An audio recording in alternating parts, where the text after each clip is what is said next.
নমস্কার, চলে এসেছি একটা নতুন ভিডিও নিয়ে। আর আগামীকালই শিবরাত্রি, এবারের মতো মহাকুম্ভের শেষ দিন। আর আমারও হতে চলেছে এটা মহাকুম্ভের শেষ পর্ব।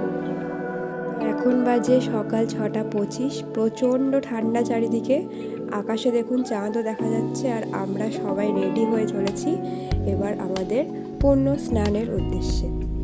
তো সকালের দিকে একটু ফাঁকা ফাঁকা থাকাতে আমরা একটা অটোও পেয়ে গেছিলাম। আর অটো কাকু আমাদেরকে বলেছিলেন যতটা যাওয়া যায় উনি ততটা যাবেন, তারপরে কিছুটা তো হাঁটতে হবেই। পরে অটো থেকে নেমে প্রায় 1.5 কিলোমিটার মতো আমরা হেঁটেছিলাম। নাচানাচি হচ্ছে এইদিকে।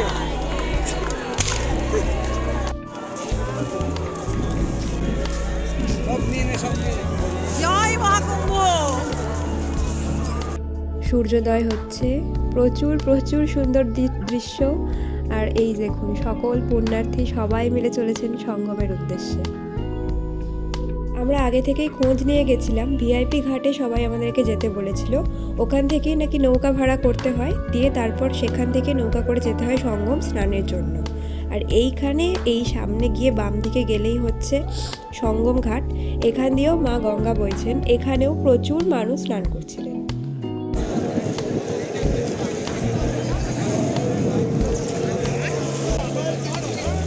এই যে ব্রিজটা দেখতে পাচ্ছেন, লক্ষ লক্ষ মানুষ যে ব্রিজের ওপর দিয়ে যাচ্ছে, এই ব্রিজটা দিয়েই ওই পারে গেলে ওই পার থেকে হচ্ছে নৌকা ছাড়ে।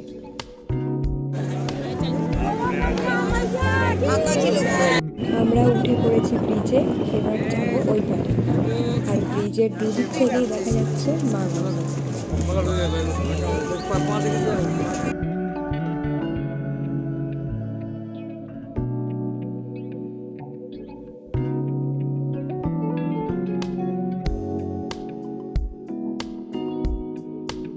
ব্রিজ থেকে দুদিকের দৃশ্য।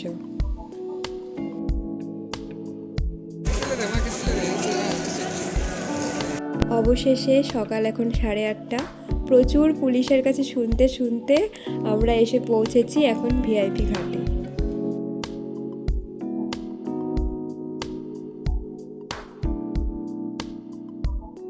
স্নান করার জন্য রেডি সেডি হয়ে আমরা এখন যাচ্ছি নৌকার উদ্দেশ্যে।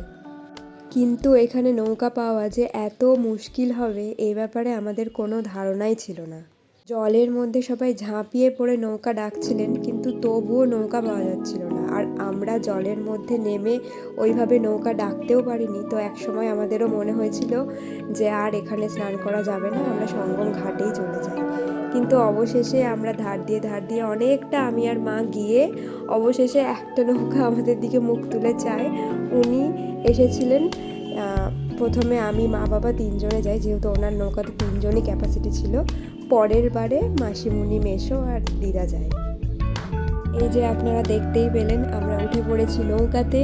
আর এই দেখুন পাড়ে কত কত লোক।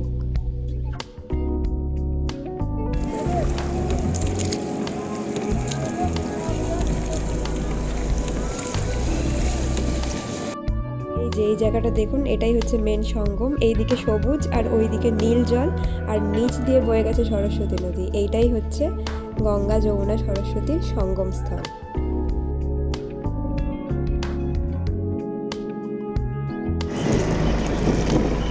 পাখি দেখা উঠছে, পাখি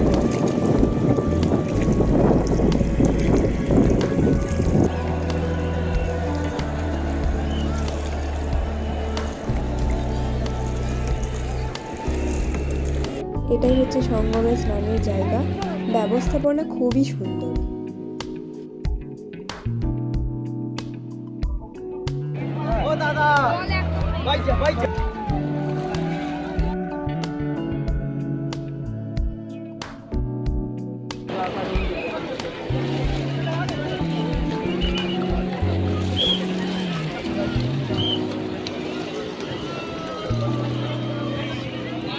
খুব সুন্দরভাবে আমরা সবাই স্নান করে নিয়েছি, এবার আমাদের ফেরার পালা।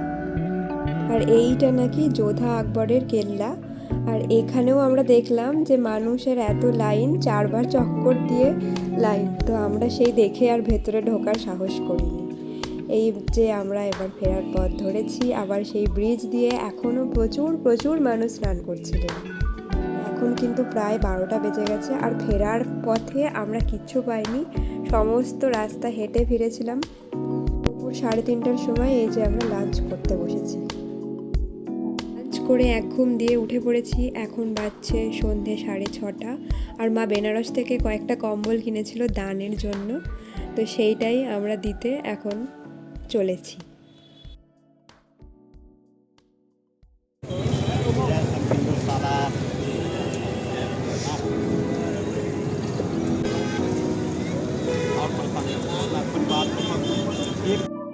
এখন বাজে সন্ধে 8:30। আজকেই আমাদের মহাকুম্ভের শেষ দিন বলতে পারেন। তো আমরা একটু আমাদের টেন্ট থেকে বেরিয়ে চারদিকে একটু হেঁটে দেখছিলাম, আর টুকটাক কিছু অল্প স্বল্প কিছু কেনাকাটাও করেছি।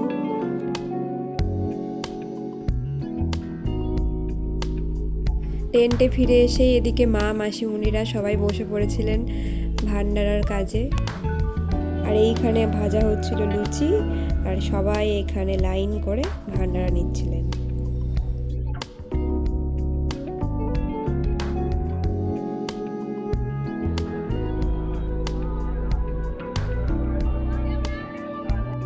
আর দেখুন, কথা বলতে বলতে আমাদের রাত্রে ডিনারের সময়ও চলে এলো।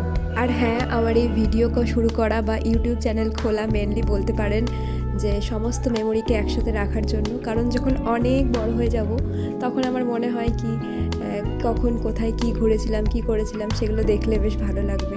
এর সাথে যদি আপনারাও ভিডিও দেখেন তাহলেও আমার বেশ ভালো লাগবে। পরদিন সকালে চা আর ব্রেকফাস্ট খেয়ে আমরা হয়ে পড়েছিলাম রেডি। আমাদের ট্রেন ছিল সন্ধে 7:15-তে, কিন্তু আমরা সকাল 11টাতেই বেরিয়ে পড়েছিলাম সমস্ত লাগেজ নিয়ে। কারণ সেদিন সমস্ত গাড়ি বন্ধ ছিল, আর আমাদের কোনো আইডিয়া ছিল না কি করে আমরা এত লাগেজ নিয়ে এতটা রাস্তা হেঁটে হেঁটে ফিরব। প্রথমে আমরা একটা টোটো পাই, কিন্তু সে আমাদেরকে 5 মিনিট পরেই নামিয়ে দেয়, কারণ সব দিকে নাকি রাস্তা বন্ধ। পরের ব্যাপারটা আরও ভয়ঙ্কর। এত লাগেজ নিয়ে আমরা রাস্তায় দাঁড়িয়ে কি করব বুঝতে পারছিলাম না। কোনো গাড়ি, কোনো অটো, কেউ আমাদেরকে নিচ্ছিলেন না। অবশেষে একটা এরকম ছোট ম্যাটাডর, মানে এটা সবজির ভ্যান, ওনাকে অনেক অনেক রিকোয়েস্ট করার পর উনি খুবই ভালো মানুষ যে আমাদেরকে নিয়েছেন। এই অভিজ্ঞতা আমাদের জীবনে একদমই প্রথম, আর উনি আমাদেরকে একদম প্রয়াগরাজ রামবাগ স্টেশনেই নামিয়ে দেবেন বললেন। তো এই শুনে আমরা খুবই স্বস্তি পাই। স্বয়ং ভগবানই যেন ওনাকে আমাদের জন্য পাঠিয়ে দিয়েছিলেন। এখন প্রায় দুপুর 3টে, আমরা এখন পৌঁছে গেছি প্রয়াগরাজ রামবাগ স্টেশন। এখান থেকেই আমাদের কুম্ভ স্পেশাল ট্রেন ডিরেক্ট যাবে মালদা অবধি। সন্ধ্যায় 6:30টার দিকেই আমাদের ট্রেন স্টেশনে দিয়ে দেয়।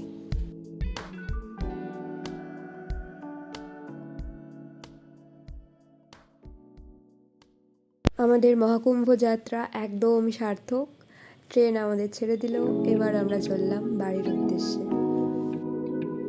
আর যেতে যেতে দেখুন এই ট্রেন থেকে, মানে ব্রিজ থেকে রাত্রের ভিউটা কি অসাধারণ। ইউনিভার্সকে অনেক অনেক ধন্যবাদ আমাদেরকে এত বড় সুযোগ দেওয়ার জন্য। এবং সবথেকে বড় কথা, সবাই যেভাবে গেছিলাম ভগবানের আশীর্বাদে সুস্থভাবেই আবার বাড়ির দিকে যাচ্ছি, তার জন্য অসংখ্য অসংখ্য ধন্যবাদ। আর সব থেকে বড় ধন্যবাদ হচ্ছে মায়ের বান্ধবী প্রিয়া আন্টিকে। উনি থাকার জন্যই আমরা এত সুন্দরভাবে মহাকুম্ভে যেতে পেরেছি। ওনার টেন্টেও থাকতে পেরেছি, উনি টেন্ট বুক করেছেন, সমস্ত কিছুই ওনার জন্য।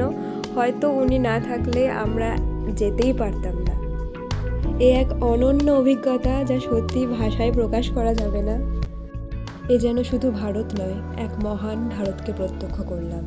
কোনো লেখা, কোনো বর্ণনা, কোনো কল্পনা দিয়েই একে প্রকাশ করা যায় না, শুধুমাত্র উপলব্ধি করে যেতে হয়। 144 বছরে একবার হওয়া এই অলৌকিক সময়ের আমরাও সাক্ষী রইলাম। হর হর মহাদেব। আজকের মতো ভিডিওটা এতটাই। পরবর্তীতে আবার কোনো নতুন ভিডিওতে দেখা হবে। ততক্ষণ সকলে সুস্থ থাকবেন, ভালো থাকবেন। নমস্কার।